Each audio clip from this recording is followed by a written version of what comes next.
We're on the air, everyone behave yourselves. So, we're going to speak about Bismadeva's advices for all human beings.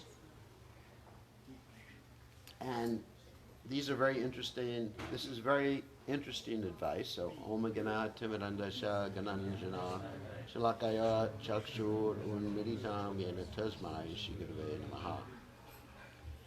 So, the first, there are 9 qualifications here for all human beings.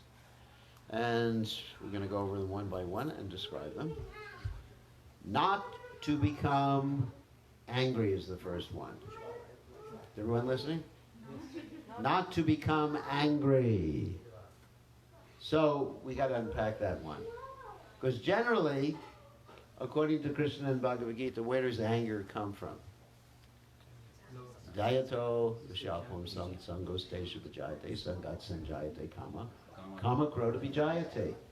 It comes from when you contemplate sense objects and then you get attached to them, you get lusty, and then you get angry, and all sorts of other nice things happen after that.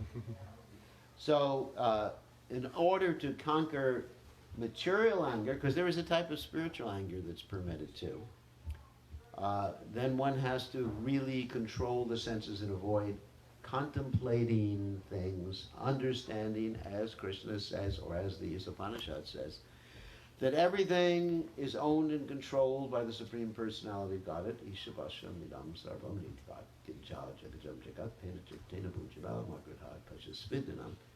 that everything belongs to who? Krishna.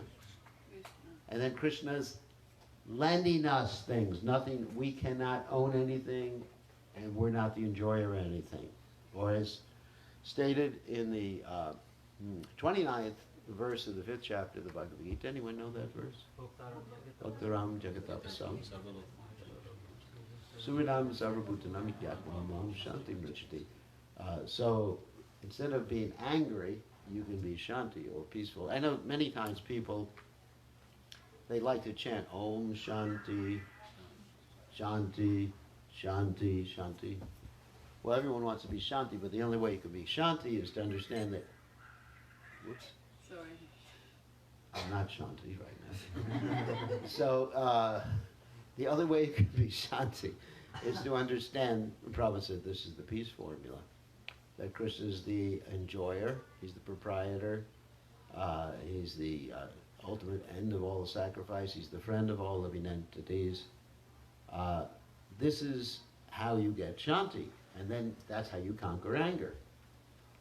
So we understand that whatever we have has been given by Krishna. He's just lending it to us. These bodies belong to Krishna. We belong to Krishna.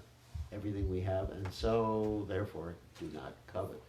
And if you don't covet, you don't become angry. So, but there is a type of spiritual anger that is permitted.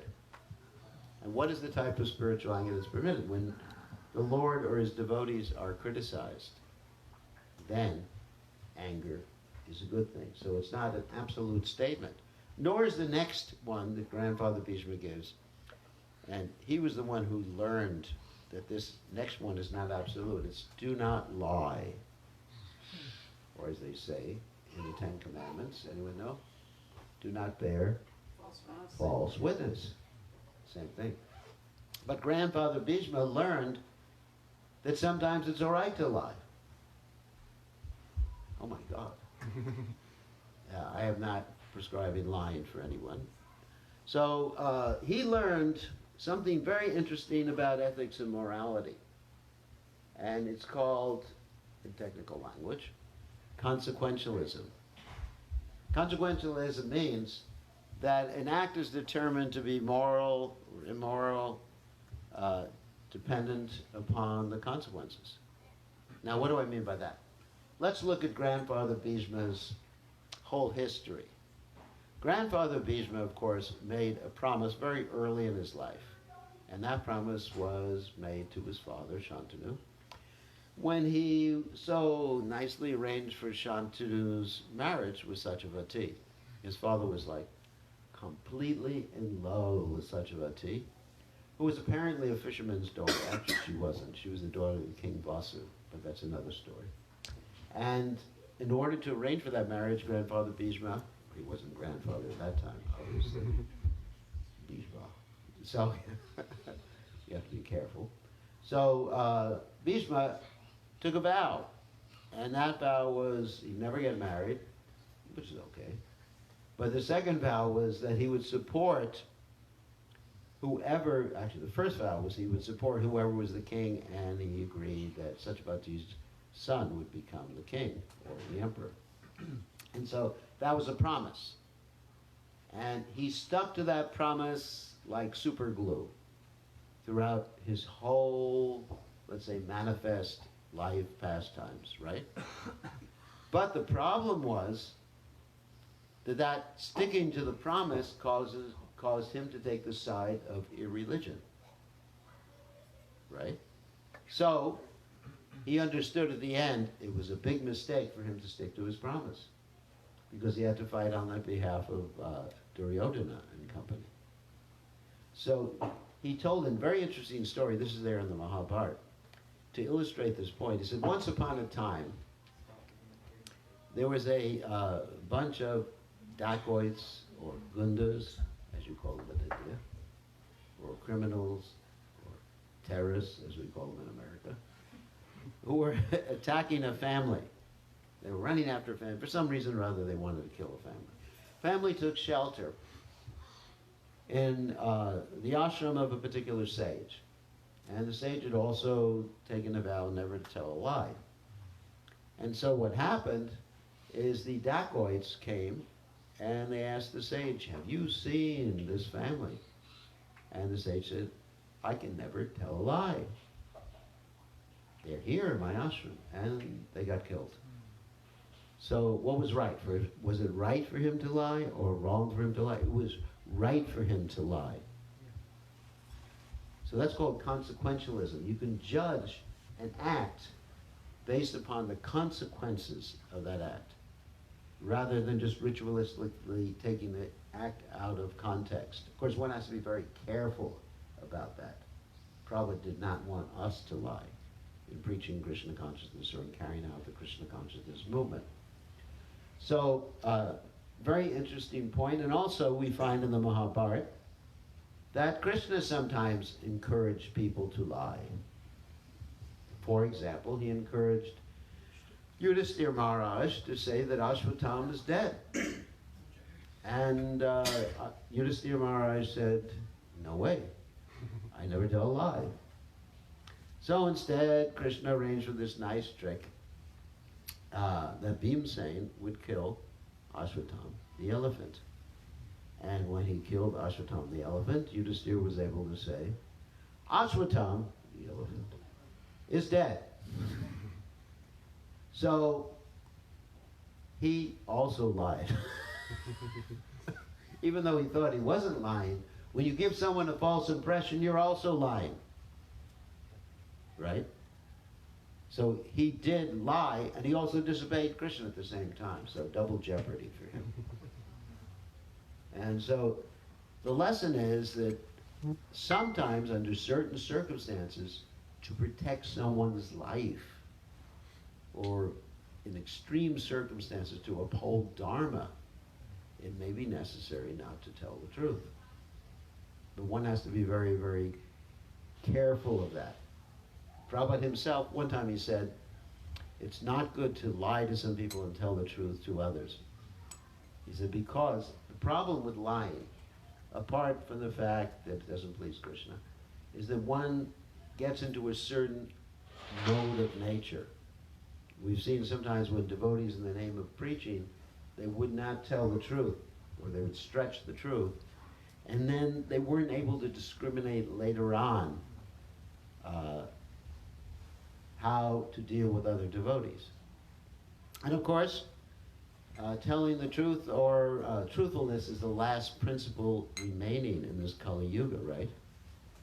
And that's the last leg of the bull.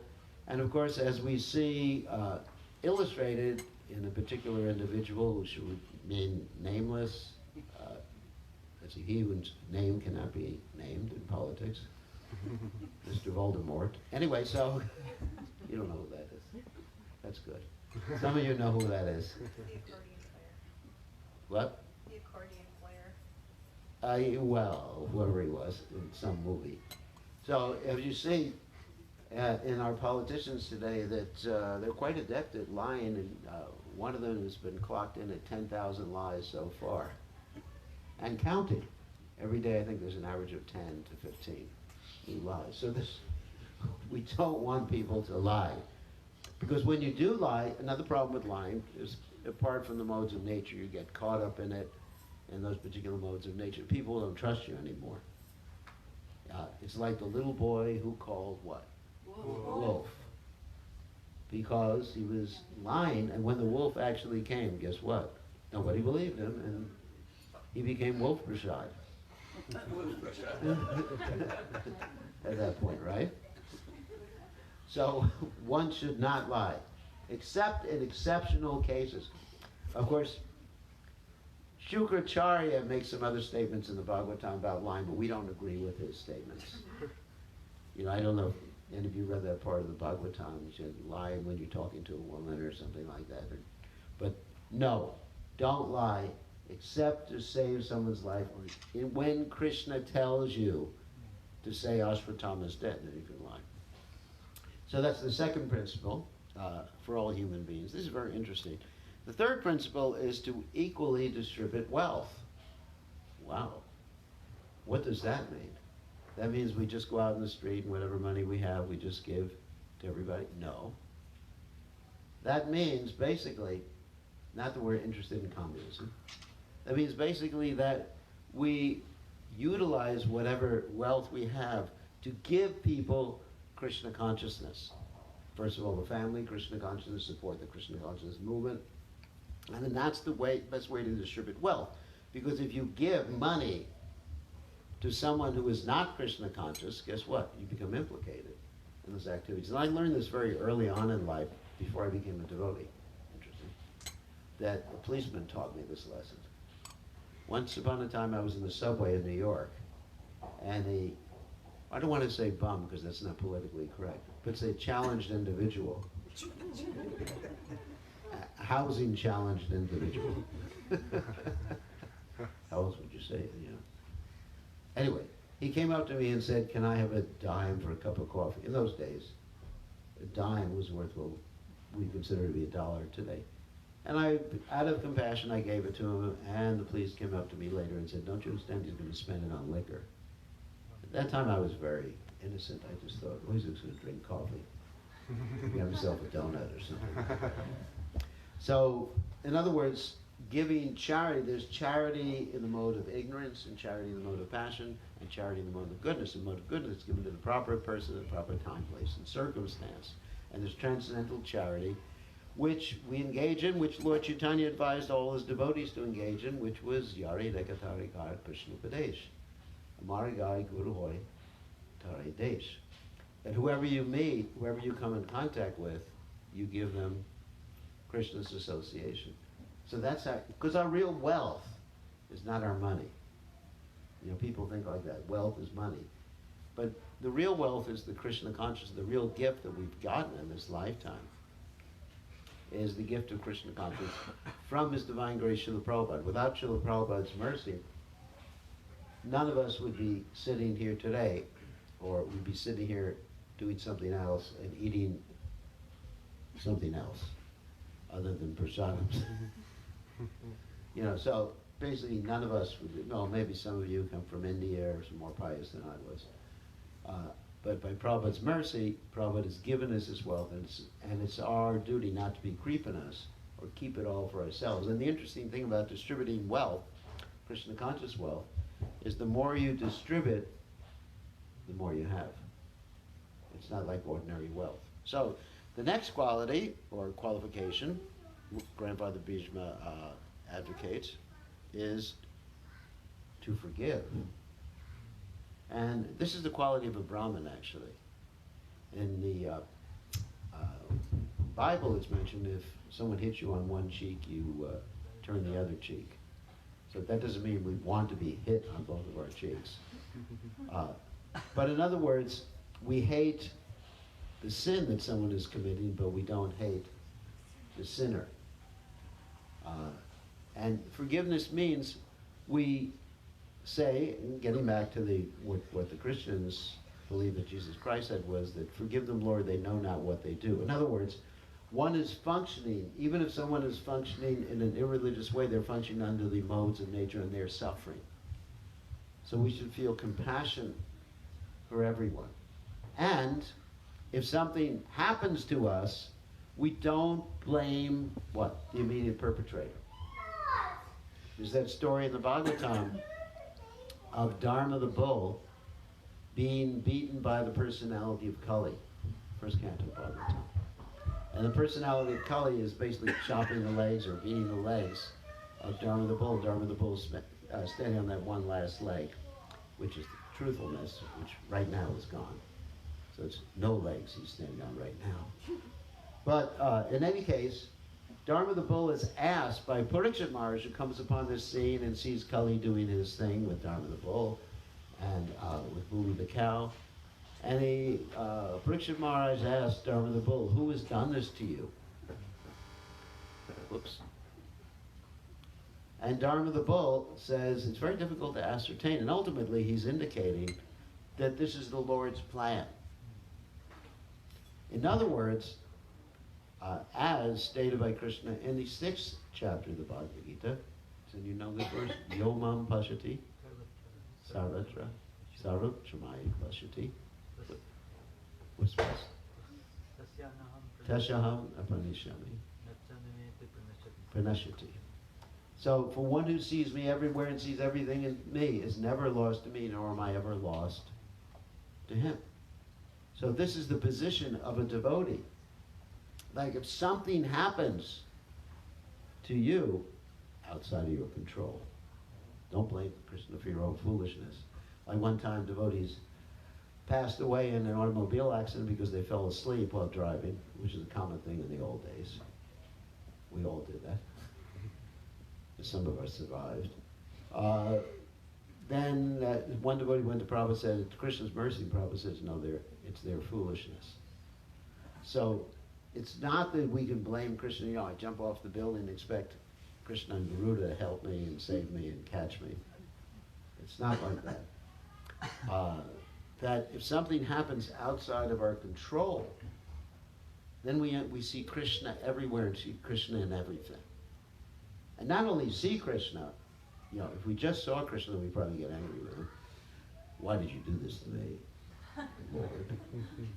But we understand why Krishna is doing that to us, or try to understand why Krishna is doing that, or at least accept that Krishna is doing that to us for our benefit. And also understand, what is he? Time to wake up.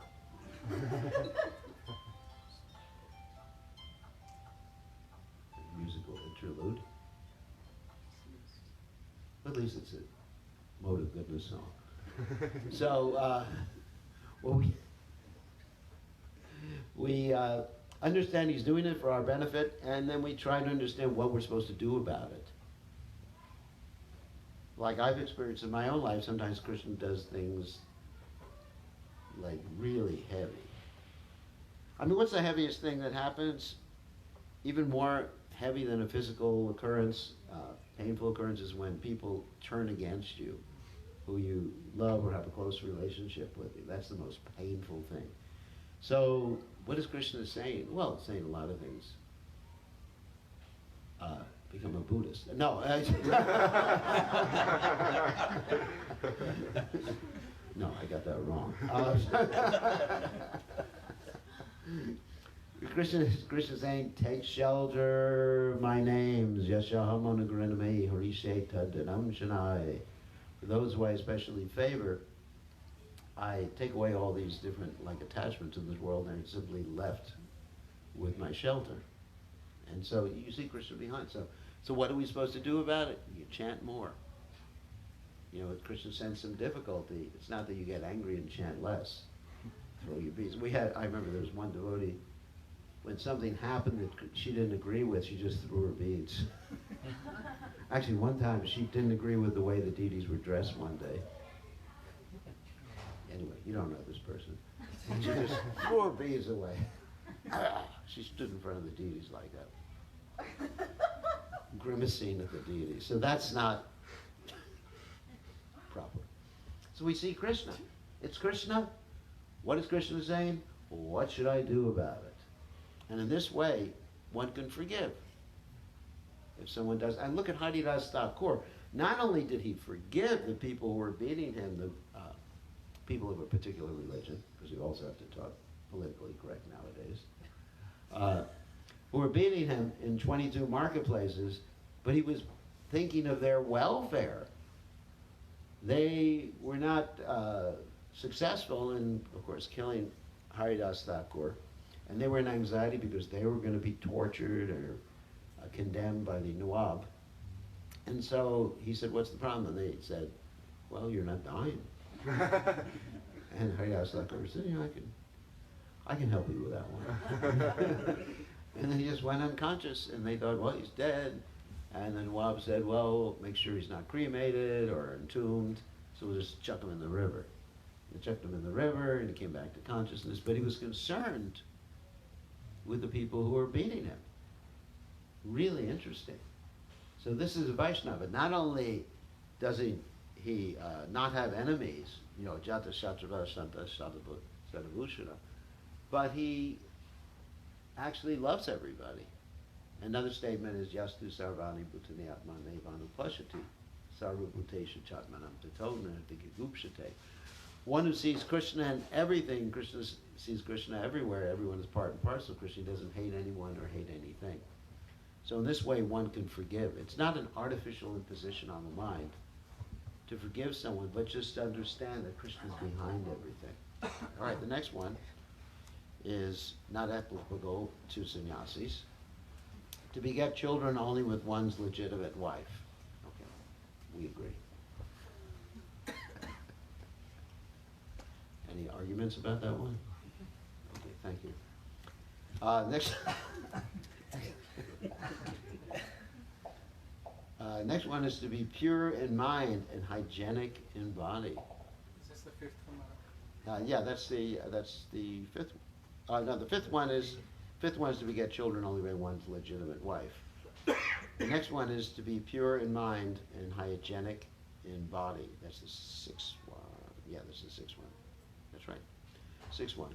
And so, Prabhupada spoke about this, that particularly when he was giving Brahman initiation to people, and he said one can be pure in mind, pure in consciousness by Yaksmaret Mundarikaksham Savaya Avyantara Shuchi Sri Vishnu, Sri Vishnu, Sri Vishnu, by always remembering the lotus-eyed Lord, Pundarikaksham, and of course chanting the holy name, Om Pavitra Pavitrava Sarva Vaishnam Kapiva.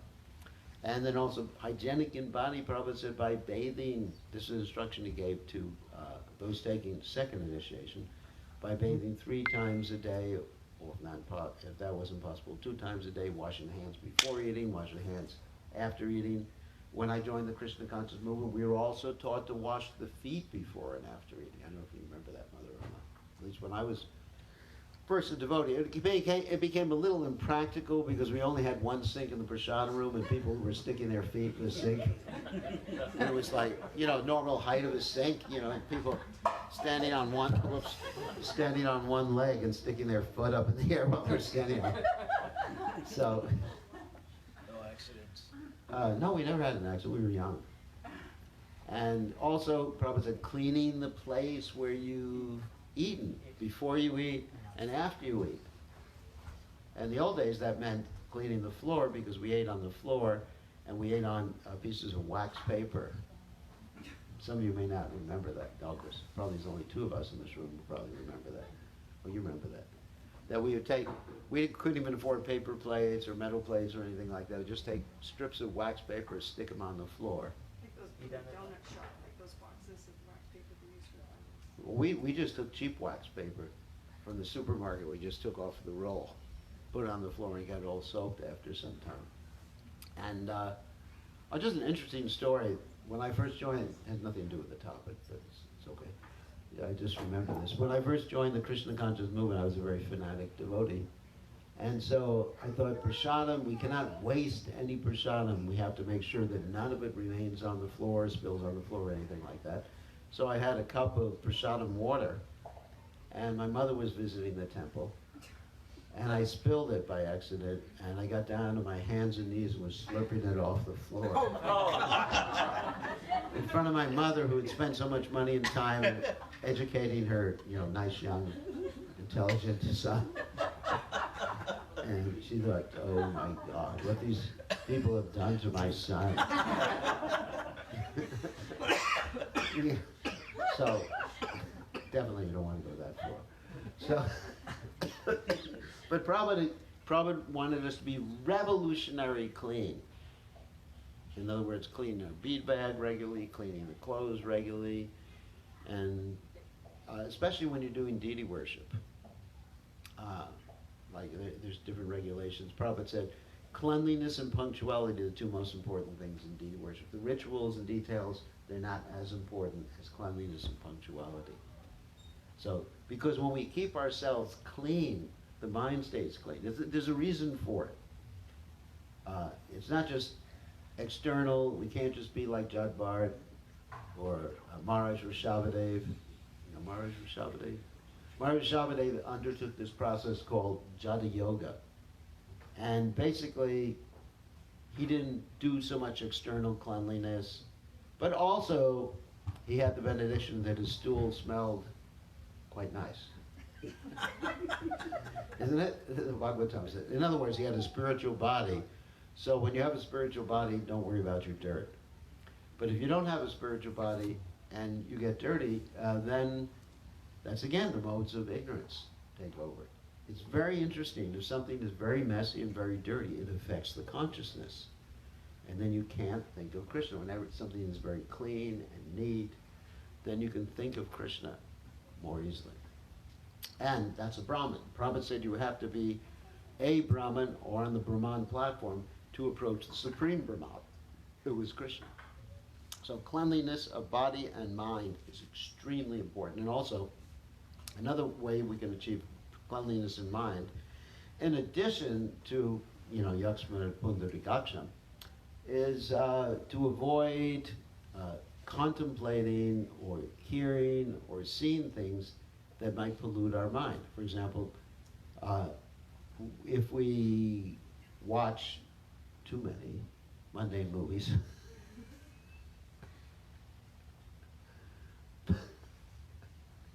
Bollywood or Hollywood movies, it actually contaminates, because it's the modes of nature, it contaminates the mind, makes the mind dirty. Like I have one of my disciples is really into superheroes, and he meditates on this superhero called the Hulk.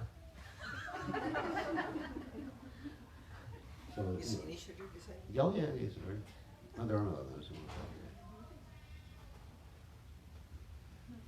Anyway, so Oh, yeah, she knows who I'm talking about. So he meditates on this person. So obviously some of the qualities of this Hulk will rub off on him. If you have to meditate on a superhero, you got Krishna to meditate on.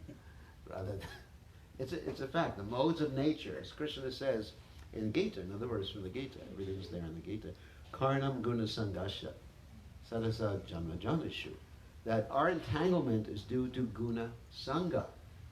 That's why Lord Chaitanya says, well, the quality of a Vaishnava is a satsanga tyage Vaishnava chara, avoiding bad association. So we have to be careful what our senses come in contact with, because the whole material world is like covered with wet paint. And if you touch wet paint, it gets on your body, right? And so if you touch the modes of nature, your consciousness will get affected. So if you're watching the Hulk or watching World Wrestling Championship or something like that, you got to wonder why your relationship with the wife isn't so good anymore.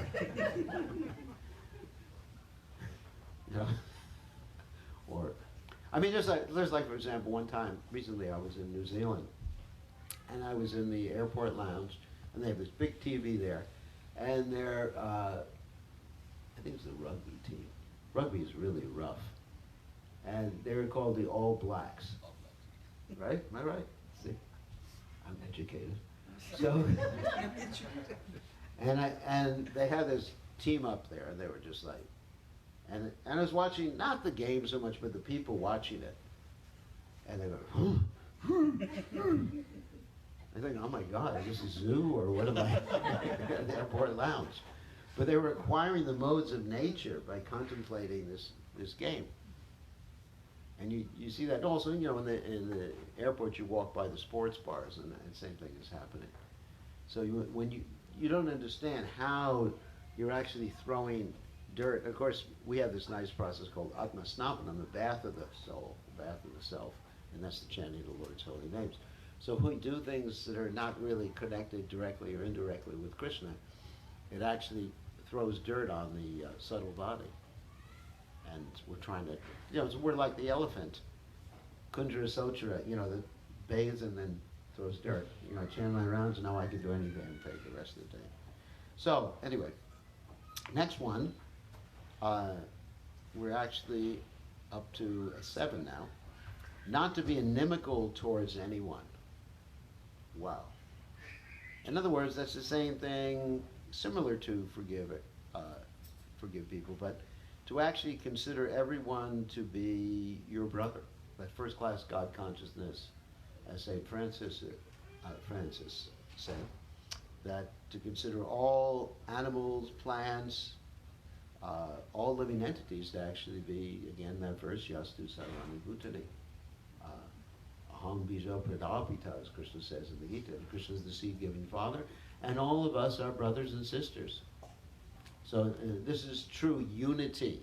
I mean, that's one of the things that impressed me in the beginning. Prabhupada said they'll never achieve unity through this United Nations. And Prabhupada also made reference to something that came before World War II, which is League of Nations. He said they're flying all these different flags. There's no principle of unity. So one of the things that impressed me very much about the Krishna conscious movement in the beginning was that we have a real philosophy or understanding of unity, because we're all family members. Black, white, Indian, Chinese, Japanese, Americans, whatever, we're all family members. So we don't hate anyone or anything. Okay, next one, number 8, is to be simple. That doesn't mean be a simpleton, but to be simple, not according to Chaitanya Mahaprabhu's surrendering practices, to accept everything favorable for serving Krishna, and to reject everything unfavorable for serving Krishna. That's what it means. Like, someone can be very simple and have immense wealth if he's using it for Krishna's service, if it's favorable for Krishna's service. That's what simplicity means. Not some material idea of simplicity that one walks around like in rags all the time.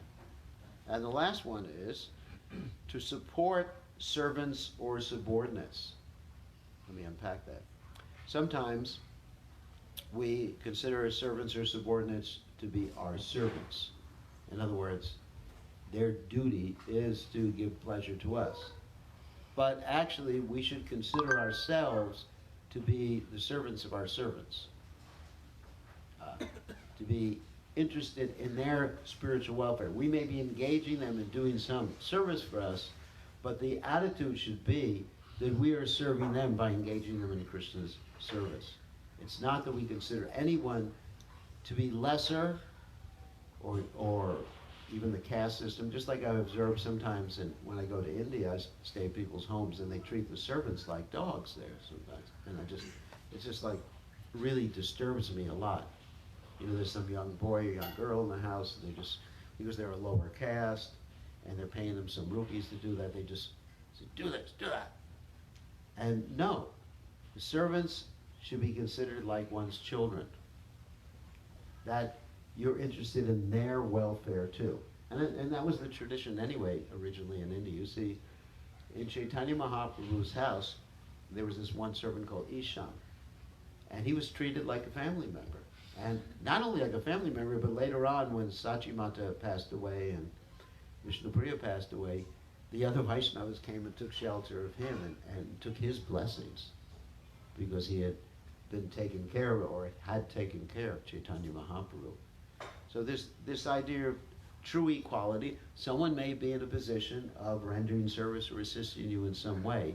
Or say if you're a guru, then you should think like Bhaktisiddhanta Saraswati Thakur said when he was offered obeisances by his disciples. He said, Dasosmi, I am your servant. In other words, we are Gopi Bharata Padakamala, Dasa Dasa Dasa Dasa. We're servants of everyone. That's how we should always see ourselves. That is true identification. So these are the 9 qualifications for human beings. In addition, there's 14 principles that Bismadeva advised, and these are some helpful injunctions. Number 1, to get freedom from anger, one should learn how to forgive. And as we mentioned before, we learn how to forgive by seeing Krishna everywhere. 2, to be free from unlawful desires, one should not make plans.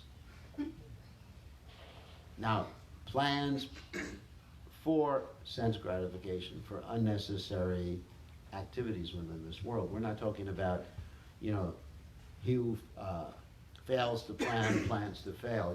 We're not. That's true. If you fail to plan, you're planning to fail within this world. So plans have to be there, but not plans for so much wealth do I have today, so much more will I have tomorrow. He's my enemy, I've conquered him. But plans how to please Krishna, all right? Or plans how to organize the Krishna conscious movement, plans how to organize your life in a practical way. These are all right. But not like being greedy for things. I mean, it's a danger. Sometimes you may be walking down the street and you see a car, for example, that you're really attracted to. Like one day I was walking down the street and I saw a Tesla. And I said, how can I get that? Let me make a plan. Let me find some rich disciple who loves his guru. No, and then I go, this is nonsense! I have to be content with my Prius. So, so you use your intelligence to figure out, do I need more than I have right now? Let me be practical. If I need more, yes. But let me be practical. Because we desire so many things that are not productive to Krishna. They're actually counterproductive to Krishna consciousness. These come to the mind. These come like so many rivers entering into the ocean, but the ocean should remain still. Another time I was driving with a disciple, and I saw a hang gliding place. And I said to the disciple, wow, can we go? And the disciple said, yes, Guru Maharaj will sponsor you. And I thought, wow. And then I thought, no. First I was thinking, how do I justify that in Krishna consciousness? Well, maybe I can have a little banner behind me. Chant Hare Krishna. then I thought, but how would I explain it to the disciples if I broke a leg or something like that? I was dancing too much. So therefore I decided, no, I can't do that in Krishna consciousness. All right, so that's about making plans. Third advice Grandfather Bhishma gave. This is all in the Bhagavatam, actually. And I summarized this from the Bhagavatam. The third one is, by spiritual culture, one is able to conquer sleep. Now, that's interesting. So it's not that we give up sleep completely like we tried to do in the beginning days of the movement, but we minimize sleep because when one has the spiritual goal, because spiritual culture means that you have to have a sankalpa, the goal, to be Krishna conscious, to please the spiritual masters. Like in my life, I try to keep the goal of pleasing Prabhupada. And so this goal gives you enthusiasm. When you're enthusiastic, you can conquer sleep. Even if the body, and that enthusiasm comes from bhakti or devotion. Like you see, Srila Prabhupada, he was able to rise, like at 1 o'clock in the morning, translate, go on his morning walk, do so many things.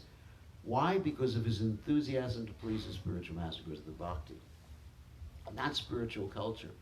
Spiritual culture means the desire to please the object of your devotion, who's the spiritual master, and ultimately the divine couple, Shri Shri Radha and Krishna.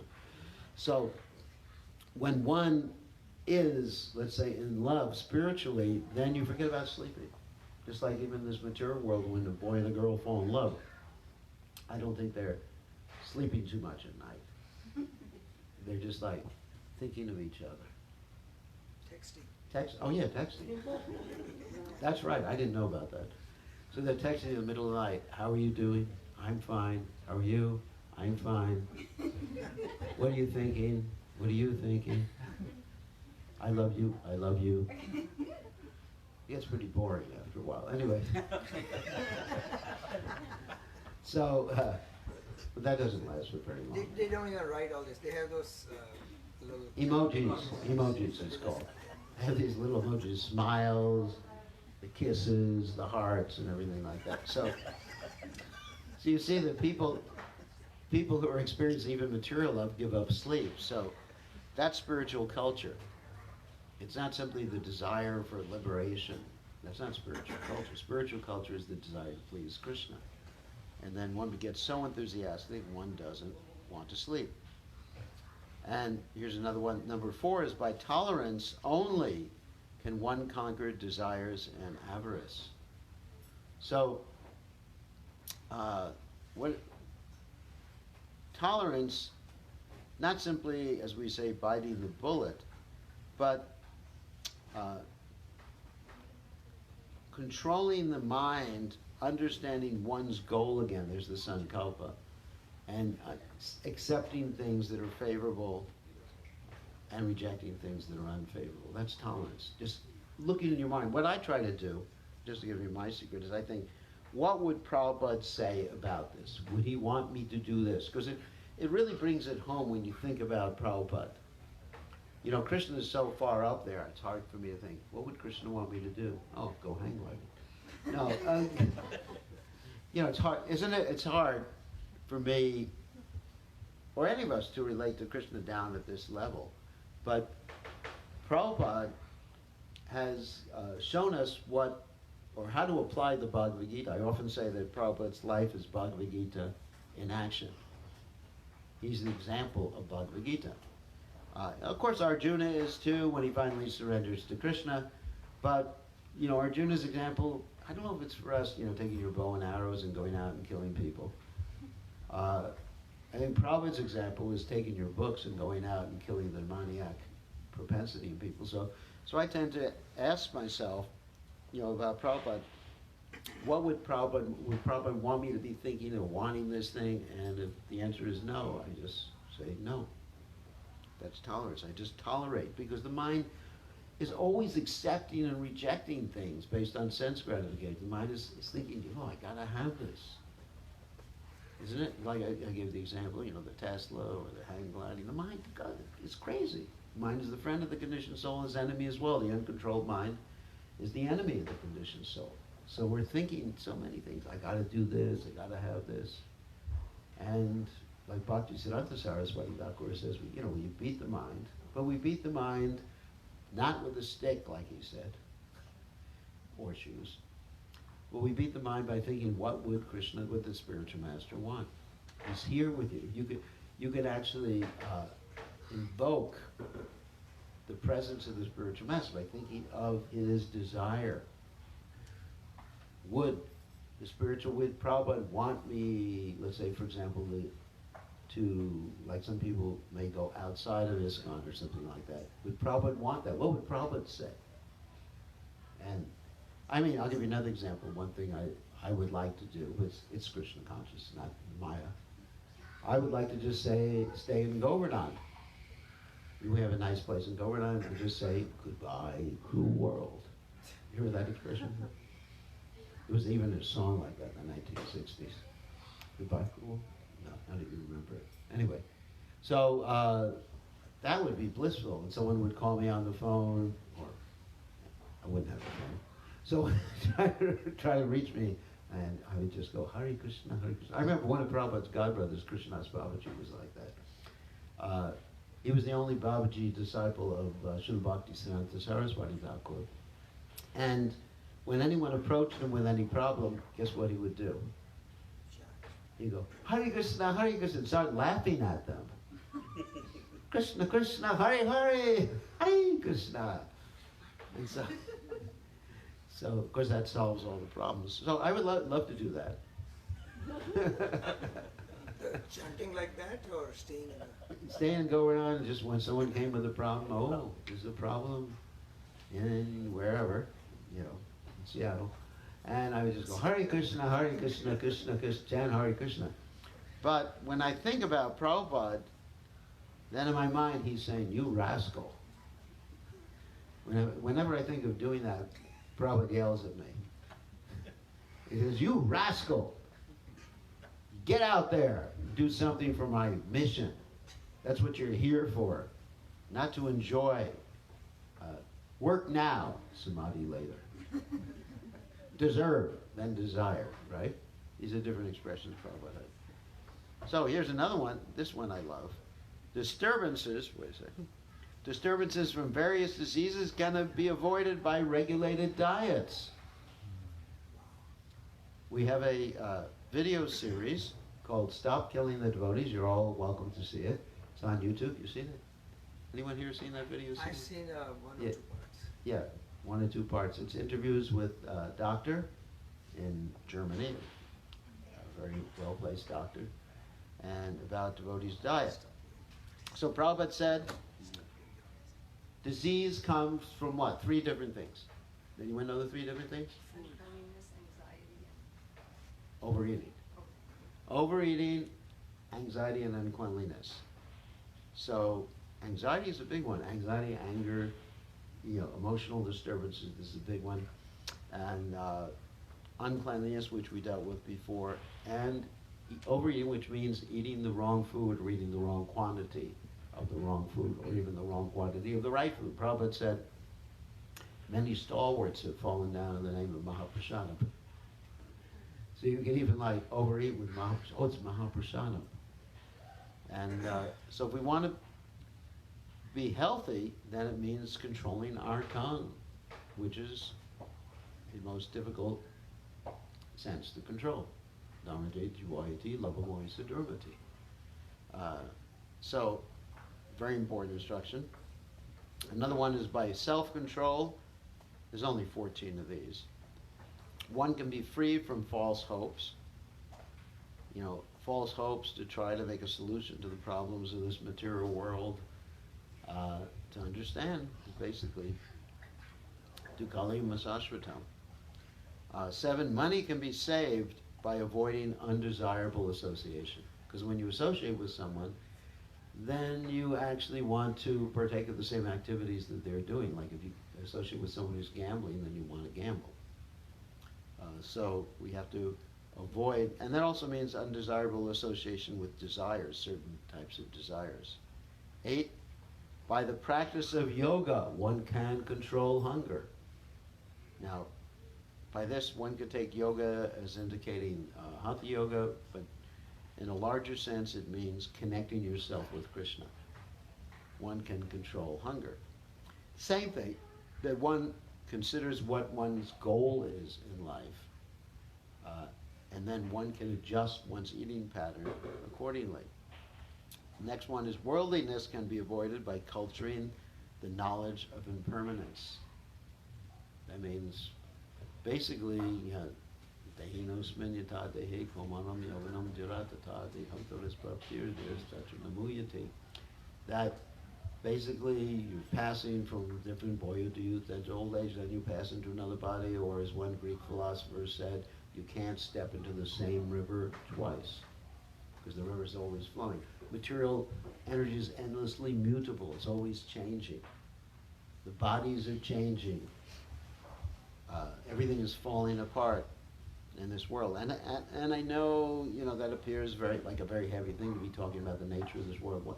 I was giving a class the other day, and devotee said to me, but you got to understand, you're preaching to a lot of people who are going to get fried out by this type of preaching.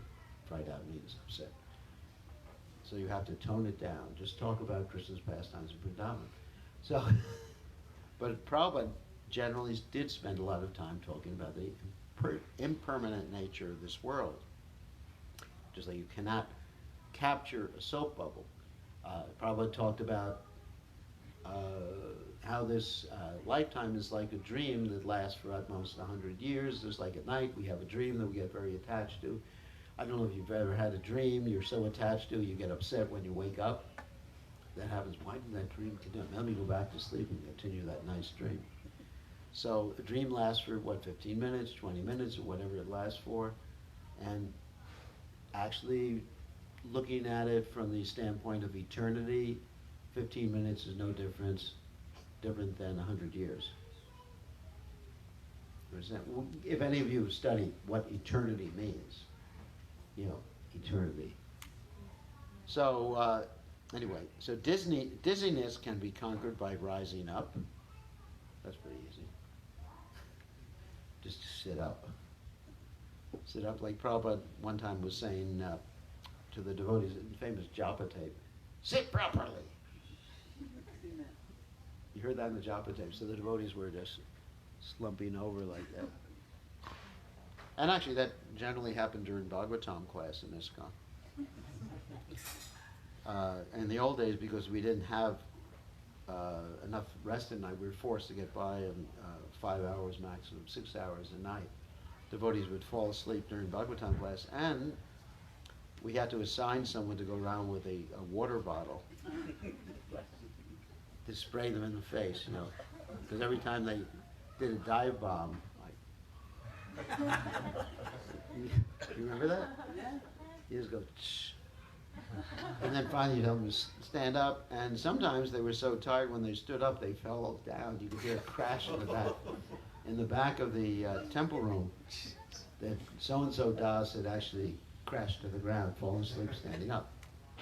So anyway, by standing up, exercising, you can actually get more energy. 11 false arguments can be conquered by factual ascertainment. In other words, one should learn about logic and argumentation, how to defeat, like Mother Irmela here, she's an expert at different types of arguments. Isn't it? I mean, I'm talking about, logic and reasoning. How to do a syllogism and how you cannot reverse a syllogism. I mean, it's a little technical like that. But to understand logic so you can defeat false arguments, just like there's one famous atheist, I'll mention his name.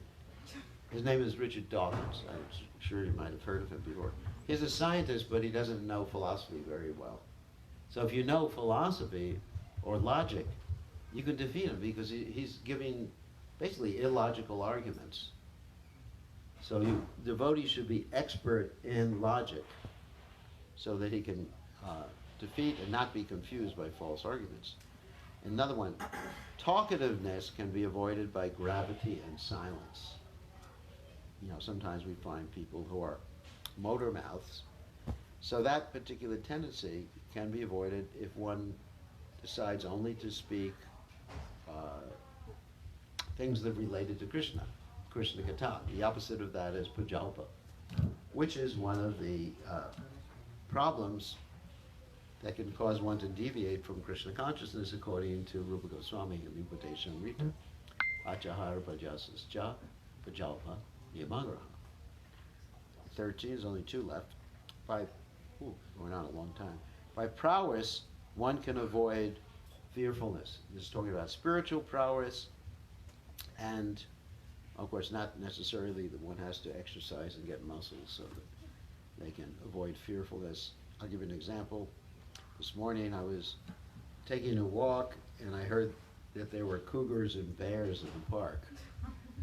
There's a sign there in the park. So at first I was feeling, oh my God.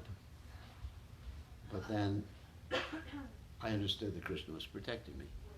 That is, Krishna, Krishna, Krishna, Krishna, Krishna, Krishna, Hey, Rama Raghava, Rama Raghava, Rama Raghava, Rakshamam, Krishna Keshava, Krishna Keshava, Krishna Keshava, Imam. And as stated in the Gita, Abhaya Sattva Samshuddhi Jnana Yoga Vavasatihi.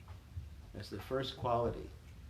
That one becomes free, Abhaya as being established in transcendental knowledge. Sattva Samshuddhi Jnana Yoga Vavasatihi. And Srila Prabhupada's name was Abhaya Charanadavinda, one who was actually taken, he's gotten freedom from fear because he's taken shelter at the lotus feet of Krishna. To understand, that's another two surrendering principles given by Chaitanya Mahaprabhu. We're talking about Sharanagati. The first two are to accept everything favorable. The second is to reject everything unfavorable. To understand the Lord is always protecting one, to always understand the Lord is always maintaining one, where the last two are the most difficult, to have no separate interest other than the interest of the Lord, and to always be meek and humble. And the last one is perfect knowledge can be obtained by self-cultivation. Self-cultivation means knowing who you are, the Sambandha Gyan, knowing who Krishna is, what this material energy is, what Krishna's spiritual energy is, and the relationship between all those different energies. That's our Siddhanta. So that's Sambandha Gyan and also Abhideya Gyan and Prayojana Gyan. These three types of self-cultivation. Sambandha means the basic relationship between the Lord and his various energies and expansions. And Abhideya means what do you do about it? The process of Bhakti Yoga, Sadhana Bhakti, and which is comprised of Vaidhi Bhakti and Raganuga Bhakti, and then Bhava Bhakti, and then Prema Bhakti, and then ultimately Prayojana, which means what happens when you go back to the spiritual world, attaining perfection. So that's perfect knowledge, and that's self-cultivation, and by doing that you become free from fear and achieve perfection. So these are the teachings mentioned in the Srimad Bhagavatam that Grandfather Bhishma gave. So any questions or comments? Yes? I'm curious about you kept using the word dirt. And Dirt? Yeah, dirt, like with negative connotations. Yeah. And I'm wondering how that squares with the ideas of equality that we're talking about, and like equality of different peoples, and the fact that prasadam comes from is dirt. originally sourced from dirt, and what maybe is All right. if there's a translation thing that's happening from the Sanskrit to the English, Yeah. and the connotations, or what that's about. Well, in this particular case, let's say in English, the word dirt basically means, in this particular connotation means something unclean spiritually, or of the lower modes of nature. It doesn't refer specifically to the soil that's outside. Sometimes we use the word dirt to refer to the soil. We have no problem with soil, especially topsoil, which you can grow all sorts of vegetables and everything like that. But in this particular case, it refers to unclean things. Does that make sense? Yeah. And so that's what the word, because different words can be understood differently according to the context in which they appear. And in this case, it doesn't mean soil. Okay. Good question. So, yes. I was wondering, when you were talking about charity, how we can understand it when people who are using religion to run a charity or something like that, when they misuse the funds that are being given to them. I remember seeing something in the news a while ago of some guy, some priest, the manager of the church. He went and bought himself a Maserati or something like that, and the people were complaining. Nobody in his congregation was complaining, Yeah. but people who heard about it, they were like, "This is ridiculous." So how can we understand, that sometimes people need, going back to needs, I don't think anyone needs a Maserati. he thought his wife needed a Maserati, and he said that God wanted her to have it. Well, speaking on behalf of God, I can say that God did not want her to have a Maserati. That's because he had, or she or he had unnecessary desires, accepting more than absolutely necessary for serving God. One does have some necessity. And everybody has a different quota. This is what the Upanishad states. It's not that we're advocating communism, that everybody should live exactly the same. Some people may need, for example, I'll give you an example here. Like, I'm visiting here and I'm sleeping on a bed.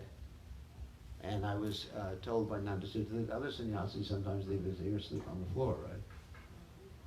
And so, of course, they first thought I was sleeping on the floor because I made my bed every day, which was a shock because they've never seen a sannyasi make a bed before.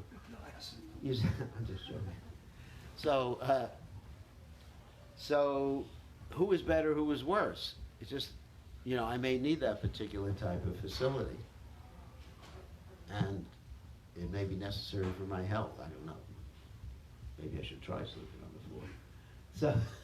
So in any case, we don't deny someone the facility that they think they need for serving Krishna, as long as it's nothing outlandish. Like if I was to come here in a Maserati, then it would be outlandish. So I think that we just use our common sense. Everybody has a different quota. I'm not like the Goswamis of Vrindavan who can eat a pat of butter every, 3 days or something like that to survive. Or give up eating and sleeping. I just can't do that. I can't. I have trouble. Just like yesterday, we fasted on Nrsimha Chaturdashi. It was like very difficult for me. Not because I was hungry, but because I got very weak and I couldn't concentrate very well at the end of the day. So some devotees can do that. Some devotees can fast for 3 or 4 days, and they don't have any trouble. So everybody has a different quota, and we don't get upset because someone has a bigger quota than us, and we don't get upset with the devotee who's apparently living opulently. Like there's this story in the Chaitanya Charitamrita about Pundarik Vijayanidhi. Pundarik Vijayanidhi was, incidentally, an incarnation of Vrishabhanu, Radharani's father, but he was living extremely opulently. His bed was not only a regular bed, it was like a 4-poster bed with silk sheets, and he was having quite longish hair that was slicked back with nice oil, and he was chewing pan like a really dapper gentleman. So, if you go to his house, especially in India, if you go to someone's house like that and see him chewing pan, sitting on a bed like that, like a dapper, you think, this guy's a materialist. So Gadadhar Pandit, he was brought there by Mukunda to see Pundarik Vijayanidhi, and Gadadhar Pandit initially thought, this person is not a great devotee. He's a materialist. But then, when he saw Pundarik Vijayanidhi's ecstatic symptoms, Vyabhachari Bhava, when Mukunda started to recite a verse from the Srimad Bhagavatam, and Pundarik Vijayanidhi basically tore apart his whole bedstead, and in ecstasy, all the sheets were all over the place, and he went unconscious for a long period of time. Gadadhar Pandit understood that he had made a mistake. So we shouldn't criticize someone just because they have what we consider to be too much opulence.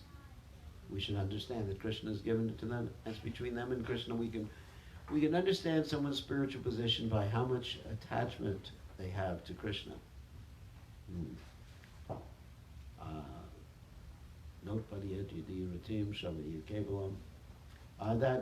That's how we judge someone's advancement. How much attachment they have to the holy names and how much attachment they have to Krishna. We can't judge externally. It would be a mistake if we start doing that. Of course, there's common sense too, obviously. If someone has a Maserati, I would tend to doubt them. Until they show ecstatic symptoms. They're in a Maserati and I start chanting Hare Krishna, and they lose control, then I apologize to them and accept them as my Siksha Guru. But generally, we can judge from something outlandish like that. So any other questions or comments? Yes? Anywhere with the story you were telling about the water, licking the water off the floor. Yeah. When I was staying at the temple in Chicago in '73, I was first stayed overnight. So I saw some devotees spill some milk on the floor, and they were licking it up, and I was horrified. I'm like, what are you doing, drinking milk off the floor? And they said, well, you know, one of the devotees was given poison in his prasada, and his food, and he offered it to Krishna because he offered it to Krishna. The poison didn't affect him. And I thought they were talking about one of the devotees living in the It's Prahlad Maharaj. I didn't know they were talking about Prahlad Maharaj. And I just said, wow, really? And after that, if I spilled some prasadam on the floor, I ate it all.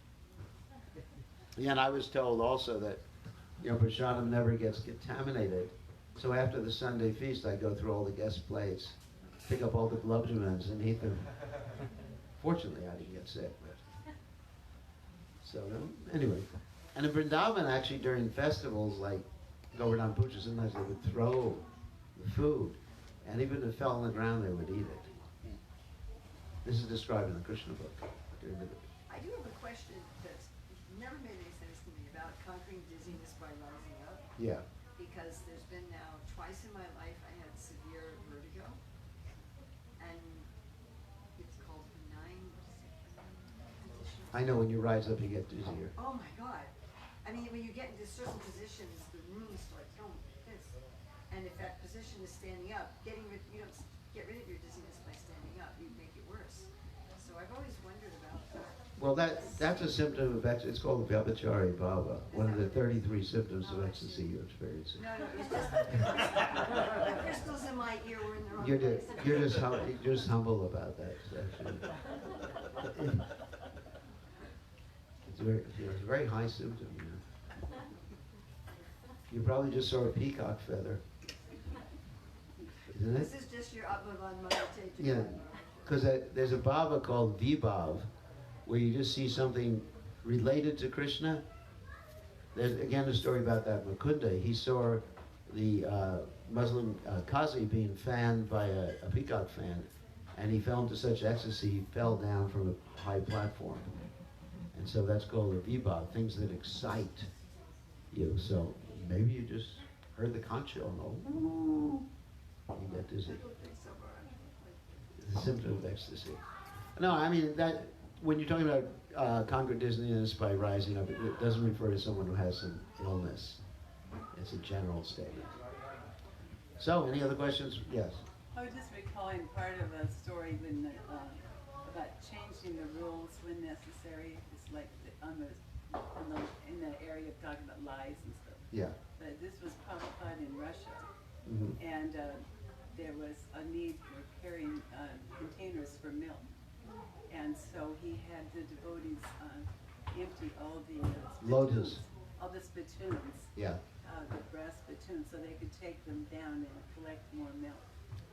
So normally you wouldn't use a spittoon for milk. We even use the lotus that they use in the bathroom. Yeah. Yeah. So, and then another thing is, you know how we all have the men have the sacred thread. One time the microphone was coming loose on the microphone stand, so Prabhupada, I think we told Tamal Krishna Maharaj, take your or Brahmananda, one of the two, take your Brahman thread off and wrap it around the microphone so it stays on the stand. You know, and you tell that in India, you go, oh my God, the sacred thread, you know, it's considered like sacred. And so Prabhupada was just really practical. Well, the practical, you know, utility is the principle. But, you know, sticking within certain boundaries. But Prabhupada as a sannyasi was teaching the first women how to wear saris. I mean, if the microphone is facilitating the ceremony, then using your thread to keep the ceremony going. Yeah. Is not. Yeah, it's practical. That Prabhupada had that discrimination. But if you would explain that to a ritualistic person from India, he'd be horrified to hear that. Can't do that. You can't do that. It's a violation of dharma, you know, the Brahman thread, you know, whatever. But Prabhupada was very practical like that. And Prabhupada, in order to attract people following in the footsteps of Srila Bhakti Siddhanta Saraswati Thakur, wanted to have a smoking room in the Bombay temple. Did you know that? Yeah, I heard. he wanted to have a smoking room. They never did it. And Bhaktisiddhanta Saraswati Thakur even arranged for meat to be served to Britishers who were coming out to visit Mayapur one time to cultivate them. You know, so, and then he was questioned, you know, why are you doing this? And he said, something like, I've been planning this mission for thousands of births or something like that. I forget the exact quote. So, of course, a pure devotee like that can make these adjustments. I'm not suggesting that we can. But Prabhupada was very innovative in that regard. Very, very innovative. And of course, the first devotees who went to preach in the Soviet Union had to lie just to be there. I mean, my godbrother Bhakti Tirtha Maharaj had to jump from one train to another as he was escaping the KGB, the secret service there. So, I mean, obviously, things were going on. Or when Tamal Krishna Maharaj was first getting ready to go to China with Tristudunya Prabhu, they were going to pose as representatives of Seagram's liquor company. Can you imagine that? Because Tristudunya Maharaj's father was actually connected somehow or other, the owner or CEO or something. So that, in other words, they were going to wear ties and suits and everything like that, and say, we're representatives of the liquor company. You know, Hare Krishna. So, anyway. So I think it's time for prasadam or arti or what? No, prasadam is good. Oh, you're gonna prasadam. Aarti is also ready. Prasadam is ready. Finally, it's 8:45. Whatever your wife says we have to do. Whatever Raja Bhakti says we have to do. What should we do? Prasad. Okay, whatever you say. I went on too long. All glories to Divine Grace, Srila Prabhupada ki jai. Krishna Maharaj ki jai.